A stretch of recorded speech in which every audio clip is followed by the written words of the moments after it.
ಸ್ನೇಹಿತರೆ ನಮಸ್ಕಾರ. ಹಾಗೆ ಪ್ರಾಸಿ ರೆಸಿಪಿಗೆ ಸ್ವಾಗತ. ಇವತ್ತು ನಾನು ಸ್ಪೆಷಲ್ ಆಗಿರುವಂತಹ ಸ್ನ್ಯಾಕ್ಸ್ನ ಮಾಡ್ಕೊಳ್ತಾ ಇದ್ದೀನಿ. ನಿಮ್ಮ ಮನೆಯಲ್ಲಿರುವಂತಹ ಪದಾರ್ಥಗಳನ್ನು ಯೂಸ್ ಮಾಡಿಕೊಂಡೇ ಈ ಥರದ ಒಂದು ಸ್ಪೆಷಲ್ ಆಗಿರುವಂತಹ ಸ್ನ್ಯಾಕ್ಸ್ನ ಮಾಡ್ಕೊಳ್ತಾ ಇದ್ದೀನಿ. ಈ ಸ್ನ್ಯಾಕ್ಸ್ನ ಸಾಯಂಕಾಲ ಮಾಡ್ಕೊಂಡು ತಿಂದರೆ ಸಖತ್ತಾಗಿರುತ್ತೆ. ಸೊ ನೀವು ನೋಡ್ಬೋದು ಇಲ್ಲಿ ಎಷ್ಟು ಕ್ರಿಸ್ಪಿಯಾಗಿದೆ ಅಂತ. ನೋಡಿ ಎಷ್ಟು ಕ್ರಿಸ್ಪಿಯಾಗಿದೆ. ಸೊ ಈ ಥರ ಕ್ರಿಸ್ಪಿಯಾಗಿರುತ್ತೆ. ಸೊ ಹಾಗಾದರೆ ತಡ ಮಾಡೋದು ಬೇಡ, ಇದನ್ನು ಮಾಡೋ ವಿಧಾನ ಹೇಗೆ ಅಂತ ನೋಡ್ಕೊಂಡು ಬರೋಣ. ಮೊದಲಿಗೆ ಒಂದು ಬೌಲ್ಗೆ ನಾವು ರೆಗ್ಯುಲರ್ ಯೂಸ್ ಮಾಡ್ತೀವಲ್ಲ ಚಪಾತಿಗೆ ಅಂತ, ಆ ಗೋಧಿ ಹಿಟ್ಟನ್ನು 1 ಕಪ್ ಆಗೋಷ್ಟು ಸೇರಿಸ್ಕೊಳ್ತಾ ಇದ್ದೀನಿ. ಹಾಗೆಯೇ 1 ಟೇಬಲ್ ಸ್ಪೂನಷ್ಟು ಚಿಲ್ಲಿ ಫ್ಲೇಕ್ಸ್ನ ಸೇರಿಸ್ಕೊಳ್ಳೋಣ. ನಿಮಗೆ ಖಾರ ಜಾಸ್ತಿ ಬೇಕು ಅಂದರೆ ಇನ್ನೊಂದು ಸ್ವಲ್ಪ ಆ್ಯಡ್ ಮಾಡ್ಕೊಳ್ಳಿ. ಹಾಗೆಯೇ ಸ್ವಲ್ಪ ಕೊತ್ತಂಬರಿ ಸೊಪ್ಪು, ಇದ್ರ ಜೊತೆಗೆ 1 ಟೇಬಲ್ ಸ್ಪೂನಷ್ಟು ಬಿಳಿ ಎಳ್ಳನ್ನು ಕೂಡ ಸೇರಿಸ್ಕೊಳ್ಳೋಣ. ಹಾಗೆಯೇ ನಾವು ಮೊದಲು ಗೋಧಿ ಹಿಟ್ಟು ತಗೊಂಡಿದ್ವಲ್ಲ ಅದೇ ಅಳತೆಯಲ್ಲಿ 1 ಕಪ್ ಆಗೋಷ್ಟು ಸಣ್ಣ ರವೆನ ಸೇರಿಸ್ಕೊಳ್ತಾ ಇದ್ದೀನಿ. ಇದನ್ನು ಬಾಂಬೆ ರವೆ ಅಂತಲೂ ಕೂಡ ಕರೀತಾರೆ. ಹಾಗೆ ಇದ್ರ ಜೊತೆ 2 ಟೇಬಲ್ ಸ್ಪೂನಷ್ಟು ಅಡುಗೆ ಎಣ್ಣೆನ ಸೇರಿಸ್ಕೊಳ್ತಾ ಇದ್ದೀನಿ. ಇವಿಷ್ಟು ಹಾಕೊಂಡಾದಮೇಲೆ ನೀರು ಹಾಕ್ಕೊಂಡು ನಾವು ಗೋಧಿ ಹಿಟ್ಟು ಕಲಿಸ್ತೀವಲ್ಲ ಹಾಗೆ ಸ್ವಲ್ಪ ನೀರು ಹಾಕ್ಕೊಂಡು ಕಲಿಸ್ಕೊಳ್ಬೇಕಾಗುತ್ತೆ. ನೋಡಿ ಈ ಥರ ನೀವು ಚಪಾತಿಗೆ ಗೋಧಿ ಹಿಟ್ಟು ಕಲಿಸ್ತೀರಲ್ಲ ಅದೇ ರೀತಿ ಕಲಿಸ್ಕೊಳ್ಳೋಣ. ನೋಡಿ ಈ ಥರ ಹಿಟ್ಟು ರೆಡಿ ಮಾಡಿ ಇಟ್ಕೊಂಡಿದ್ದೀನಿ. ಇದಕ್ಕೆ ಒಂದು ಪ್ಲೇಟ್ ಹಾಕಿ ಮುಚ್ಚಿ ಒಂದು ಕಡೆ ಎತ್ತಿಟ್ಕೊಳ್ಳೋಣ. ಹಾಗೆ ಮುಂದೆ ನಾವು ಇವಾಗ ಏನೇನು ಪದಾರ್ಥಗಳನ್ನು ಹಾಕ್ಕೊಂಡು ಹಿಟ್ಟು ಕಲಿಸ್ಕೊಂಡ್ವಲ್ಲ ಅದೇ ಪದಾರ್ಥಗಳನ್ನು ಒಂದು ಕಾಲು ಭಾಗ ಆಗೋಷ್ಟು ಹಾಕ್ಕೊಳ್ಬೇಕಾಗುತ್ತೆ. ನೋಡಿ ಒಂದು 4 ಟೇಬಲ್ ಸ್ಪೂನ್ ಗೋಧಿ ಹಿಟ್ಟು, ಒಂದು 4 ಟೇಬಲ್ ಸ್ಪೂನ್ ರವೆ, ಹಾಗೆ ಒಂದು ಅರ್ಧ ಟೇಬಲ್ ಸ್ಪೂನ್ ಬಿಳಿ ಎಳ್ಳು, ಮತ್ತು ಒಂದು 1/4 ಟೇಬಲ್ ಸ್ಪೂನು ಚಿಲ್ಲಿ ಫ್ಲೇಕ್ಸು, ಮತ್ತು ಸ್ವಲ್ಪ ಕೊತ್ತಂಬರಿ ಸೊಪ್ಪು, ಇವಿಷ್ಟು ಹಾಕ್ಕೊಂಡು ಸ್ವಲ್ಪ ಮಿಕ್ಸ್ ಮಾಡ್ಕೊಳ್ಳೋಣ. ನೋಡಿ ಈ ಥರ ಮಿಕ್ಸ್ ಮಾಡ್ಕೊಳ್ತಾ ಇದ್ದೀವಿ.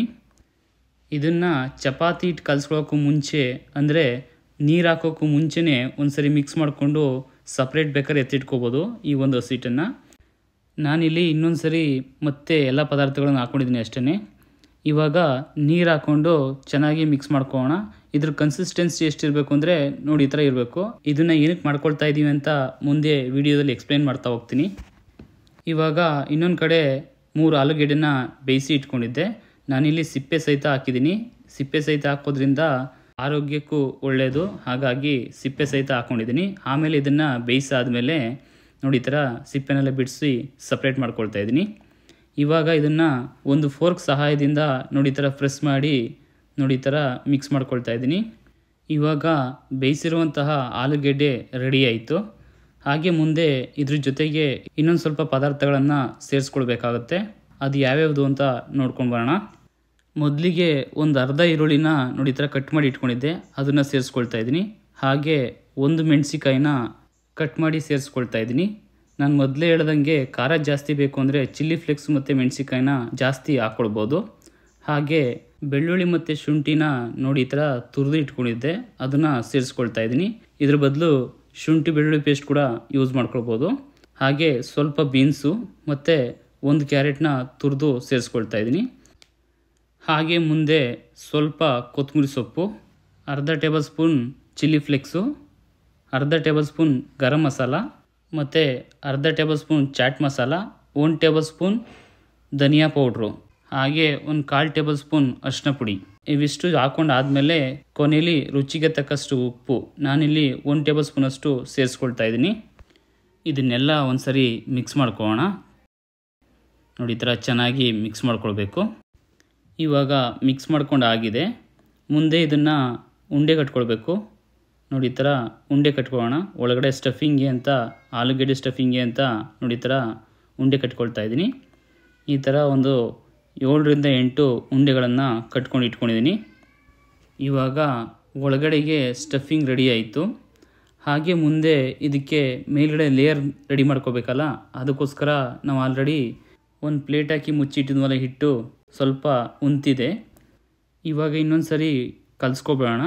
ನೋಡಿ ಈ ಥರ ಚೆನ್ನಾಗಿ ಇನ್ನೊಂದು ಸರಿ ಮಿಕ್ಸ್ ಮಾಡ್ಕೊಂಡು ಆದಮೇಲೆ ಇದನ್ನು ಕೂಡ ಉಂಡೆ ಕಟ್ಕೊಳ್ಬೇಕು. ನೋಡಿ ಈ ಥರ ಇದನ್ನು ಕೂಡ ಉಂಡೆ ಕಟ್ಕೊಳ್ತಾ ಇದ್ದೀನಿ. ಇದ್ರ ಒಳಗಡೆಗೆ ಆಲೂಗೆಡ್ಡೆ ಸ್ಟಫಿಂಗ್ ಎಷ್ಟು ರೆಡಿ ಮಾಡಿ ಇಟ್ಕೊಂಡಿದ್ವೋ ಅಷ್ಟೇ ಉಂಡೆಗಳನ್ನು ರೆಡಿ ಮಾಡಿ ಇಟ್ಕೊಳ್ತಾ ಇದ್ದೀನಿ.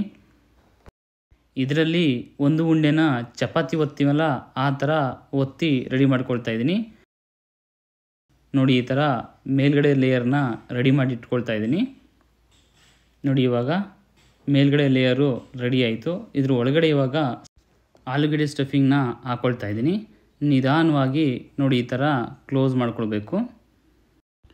ಕ್ಲೋಸ್ ಮಾಡ್ಕೊಂಡು ಆದಮೇಲೆ ಸ್ವಲ್ಪವಾಗಿ ನಿಧಾನವಾಗಿ ಅಗಲ ಮಾಡ್ಕೊಳ್ಬೇಕು. ನೋಡಿ ಈ ಥರ ಎಲ್ಲವನ್ನು ಅಗಲ ಮಾಡಿ ಇಟ್ಕೊಳ್ತಾ ಇದ್ದೀನಿ. ಆವಾಗಲೇ ನಾವು ಲಟ್ಟಣಿಗೆಲಿ ಒತ್ಕೊಂಡು ಮೇಲ್ಗಡೆ ಲೇಯರ್ನ ರೆಡಿ ಮಾಡ್ಕೊಳ್ವಲ್ಲ, ಅದೇ ರೀತಿ ಕೈಯಲ್ಲೂ ಕೂಡ ರೆಡಿ ಮಾಡ್ಕೊಳ್ಬೋದು. ನೋಡಿ ಈ ಥರ ಕೈಯಲ್ಲೂ ಕೂಡ ರೆಡಿ ಮಾಡ್ಕೊಳ್ಬೋದು. ಇದು ಕಷ್ಟ ಆಗುತ್ತೆ ಅಂದರೆ ನೀವು ಚಪಾತಿ ಒತ್ತಿರಲ್ಲ, ಅದೇ ಥರ ಒತ್ಕೊಂಡು ಲಟ್ಟಣಿಗೆಲಿ ನೀವು ಮೇಲ್ಗಡೆ ಲೇಯರ್ನ ಹಾಕ್ಕೊಳ್ಬೋದು. ನೋಡಿ ಈ ಥರ 2 ಥರನೂ ಮಾಡ್ಕೊಂಡಿದ್ದೀನಿ. ಇವಾಗ ಇದನ್ನೆಲ್ಲ ಬೇಯಿಸ್ಕೊಳ್ಳೋಣ.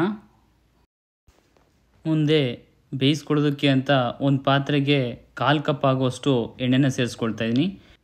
ಈ ಎಣ್ಣೆ ಒಂದು ಕಡೆ ಬಿಸಿ ಆಗ್ತಾ ಇರಲಿ, ಇನ್ನೊಂದು ಕಡೆ ನಾವು ಆಲ್ರೆಡಿ ಒಳಗಡೆ ಸ್ಟಫಿಂಗ್ನೆಲ್ಲ ಹಾಕಿ ರೆಡಿ ಮಾಡಿ ಇಟ್ಕೊಂಡಿದ್ವಲ್ಲ, ಅದಕ್ಕೆ ಇಲ್ಲಿ ಮೇಲ್ಗಡೆ ಕೋಟಿಂಗ್ನ ಮಾಡ್ಕೊಳ್ಳೋಣ. ಏನಾದರೂ ಸ್ವಲ್ಪ ಮೇಲ್ಗಡೆ ಲೇಯರ್ ಓಪನ್ ಆಗಿದ್ದರೆ ಒಳಗಡೆ ಸ್ಟಫಿಂಗು ಹೊರಗಡೆ ಬಂದುಬಿಡುತ್ತೆ ಅಂತ ಈ ಥರ ಕೋಟಿಂಗ್ನ ಮಾಡ್ಕೊಳ್ತಾ ಇದ್ದೀನಿ. ಈ ಹಿಟ್ಟನ್ನು ಕಲಸಿ ಸಪ್ರೇಟ್ ಮಾಡಿ ಇಟ್ಟಿದ್ದೆ ಈ ಥರ ಕೋಟಿಂಗ್ ಮಾಡ್ಕೊಳ್ಳೋದಕ್ಕೋಸ್ಕರ. ನೋಡಿ ಇವಾಗ ಬೇಯಿಸ್ಕೊಳ್ಳೋಕ್ಕೆ ಹಾಕೋಣ ಒಂದೊಂದಾಗಿ. ಇದರಲ್ಲಿ ಅಡುಗೆ ಎಣ್ಣೆ ಅರ್ಧ ಮುಳುಗುವಷ್ಟು ಹಾಕೋಬೇಕು. ನೋಡಿ ಇವಾಗ ಒಂದು ಕಡೆ ಬೆಂದಿದೆ, ಇನ್ನೊಂದು ಕಡೆ ಉಲ್ಟಾ ಮಾಡಿ ಬೇಯಿಸ್ಕೊಳ್ತಾ ಇದ್ದೀನಿ. 2 ಸೌಟ್ ಸಹಾಯದಿಂದ ಉಲ್ಟಾ ಮಾಡಿ ಬೇಯಿಸ್ಕೊಳ್ಳೋಣ. ಇಲ್ಲಿ ಆದಷ್ಟು ಮೀಡಿಯಮ್ ಫ್ಲೇಮ್ನೇ ಹಾಕ್ಕೊಳ್ಳಿ. ಹೈ ಫ್ಲೇಮ್ ಹಾಕಿದ್ರೆ ಜಾಸ್ತಿ ಬೆಂದೋಗ್ಬಿಡುತ್ತೆ. ನೋಡಿ ಇಲ್ಲಿ ಆಲ್ರೆಡಿ ಚೆನ್ನಾಗಿ ಬೆಂದಿದೆ, ನೀವು ನೋಡ್ಬೋದು. ಇಲ್ಲಿ ಒಂದೊಂದಾಗಿ ಎತ್ಕೊಳ್ತಾ ಇದ್ದೀನಿ ಹೊರಗಡೆ. ಇಲ್ಲಿ ನಾನು ಮಾಡ್ಕೊಂಡಿರೋ ಲೇಯರು ಸ್ವಲ್ಪ ದಪ್ಪ ಆಯಿತು. ನೀವು ಚೆನ್ನಾಗಿ ಮಾಡ್ತೀನಿ ಅಂದರೆ ಸ್ವಲ್ಪ ಸಣ್ಣ ಮಾಡ್ಕೊಳ್ಳಿ. ನೋಡಿ ಇವಾಗ ರೆಡಿಯಾಗಿದೆ. ನೀವು ನೋಡ್ಬೋದು ಸ್ನೇಹಿತರೆ, ಸಾಯಂಕಾಲ ತಿಂಡಿಗೆ ಚಟ್ನಿ ಜೊತೆ ಅಥವಾ ಸಾಸ್ ಜೊತೆ ಸಖತ್ತಾಗಿರುತ್ತೆ. 1 ಅಥವಾ 2 ತಿಂದರೆ ಸಾಕು, ಹೊಟ್ಟೆ ತುಂಬೋಗ್ಬಿಡುತ್ತೆ. ನಾನಿಲ್ಲಿ 4 ಜನಕ್ಕೆ ಮಾಡ್ಕೊಂಡಿದ್ದೀನಿ, ಹಾಗಾಗಿ ಒಂದು 6 ಸ್ನ್ಯಾಕ್ಸ್ನ ರೆಡಿ ಮಾಡಿ ಇಟ್ಕೊಂಡಿದ್ದೀನಿ. ಸ್ನೇಹಿತರೆ, ಹಾಗಾದರೆ ಇನ್ಯಾಕೆ ತಡ, ನೀವು ಒಂದ್ಸರಿ ಮನೇಲಿ ಮಾಡ್ಕೊಳ್ಳಿ. ಹೇಗೆ ಬಂತು ಅಂತ ನನಗೆ ಕಮೆಂಟ್ಸ್ಲಿ ತಿಳಿಸಿ. ಹಾಗೆ ಇದೇ ರೀತಿ ನನ್ನ ಎಲ್ಲ ವೀಡಿಯೋಸ್ನ ನೀವು ನೋಡಬೇಕು ಅಂದರೆ ನನ್ನ ಚಾನಲ್ ಪ್ರಾಸಿ ರೆಸಿಪಿ ಅಂತ, ಅಲ್ಲಿಗೆ ಸಬ್ಸ್ಕ್ರೈಬ್ ಮಾಡ್ಕೊಳ್ಳಿ. ಹಾಗೆ ಪಕ್ಕದಲ್ಲಿರೋ ಬೆಲ್ ಐಕನ್ನ ಪ್ರೆಸ್ ಮಾಡಿ. ಮತ್ತು ಈ ವಿಡಿಯೋ ಇಷ್ಟ ಆಗಿದರೆ ಲೈಕ್ ಮಾಡಿ, ಶೇರ್ ಮಾಡಿ. ಮುಂದಿನ ಹೊಸ ರುಚಿಯೊಂದಿಗೆ ಸಿಗೋಣ ಅಂತ ಹೇಳ್ತಾ ಈ ವಿಡಿಯೋನ ಮುಗಿಸ್ತಾ ಇದ್ದೀನಿ. ಧನ್ಯವಾದಗಳು.